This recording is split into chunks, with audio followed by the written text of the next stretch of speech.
Hello guys, welcome back to my channel. मटणालाही मागे टाकेल अशी आज आपण भाजी बनवणार आहोत. शेवग्याच्या शेंगांची भाजी बनवायला पण एकदम झटपट पद्धतीने बनते आणि खायला पण टेस्टी लागते. या ठिकाणी आपण 4-5 शेवग्याच्या शेंगा चिरून घ्यायच्या, व्यवस्थित धुवून घ्यायच्या आणि कढईमध्ये तेल टाकून त्या शेंगा त्यात सोडायच्या.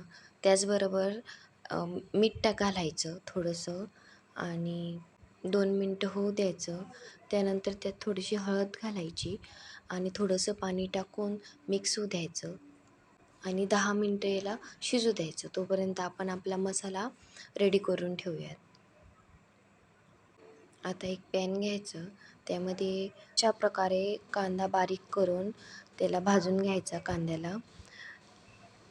त्याचबरोबर धनिया पण अशा प्रकारे भाजून घ्यायचा आणि बारीक खोबरं करायचं, चिरून घ्यायचं खोबरं आणि अशा पद्धतीनेच भाजून घ्यायचं, परतून घ्यायचं व्यवस्थित.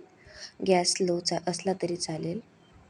बघा, अशा पद्धतीनं खोबरं, कांदा आणि धनिया आणि त्यात 4-5 लसणाच्या कळ्या घ्यायच्या. हिच्यामध्ये कोथिंबीर ॲड करून हा मसाला मिक्सरमध्ये काढून घ्यायचा. बघा, अशा प्रकारे हा मसाला निघतो आपला.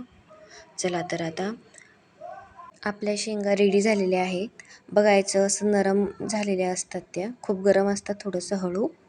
त्यानंतर एका प्लेटीमध्ये मसाला काढून घ्यायचा. घरचा मसाला, तिखट, हळद, लाल मिरची पावडर अशा प्रकारे मसाला घ्यायचा. कढईमध्ये तेल गरम झाल्यावर तो मसाला त्यात टाकायचा.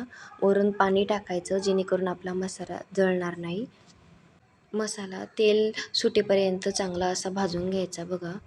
त्यानंतर आपण जो मिक्सरमधून काढलेला मसाला होता तो टाकून द्यायचा त्यात आणि यालाही तेल सुटेपर्यंत व्यवस्थित भाजून घ्यायचा. व्यवस्थित असं बघा, तरी येते त्याच्यावर, व्यवस्थित असं तेल सुटलेलं असतं. नंतर शेंगा ॲड करायच्या, ज्या आपण उकडलेल्या शेंगा होत्या त्या आपण त्यात सोडून द्यायच्या. थोडंसं पाणी घालायचं, परत तेल येईपर्यंत त्याला हलवत राहायचं 5 मिनटं आणि त्यात जेवढी तुम्हाला भाजी पाहिजे तेवढं पाणी ॲड करून घ्या. पाणी टाकल्यानंतर त्यात चवीनुसार मीठ घाला आणि वरून कोथिंबीर परत बारीक कापून थोडीशी कोथिंबीर वरून टाका आणि गॅस एक बार भाजीला उकळी आली तर गॅस कमी करा आणि 10 मिनटं झाकण ठेवून भाजीला व्यवस्थित होऊ द्या. बघा, ही भाजी करायला पण एकदम सोपी पद्धत आहे आणि खायला पण एकदम टेस्टी लागते. बघा, अशा पद्धतीनं 10 मिनटं होऊ द्या, गॅसची फ्लेम कमी असू द्या. नंतर आपली भाजी एकदम रेडी आहे. ही भाजी कशी वाटली तुम्ही मला कमेंटमध्ये नक्की सांगा. अशा गावरान पद्धतीने भाजी करायला कधी कधी एकदम टेस्टी लागतात आणि करायला पण एकदम सोपी आहे. तुम्हाला हा व्हिडिओ कसा आवडला नक्की कमेंटमध्ये सांगा आणि ही भाजी ट्राय करा. चॅनलला सबस्क्राईब करा. धन्यवाद.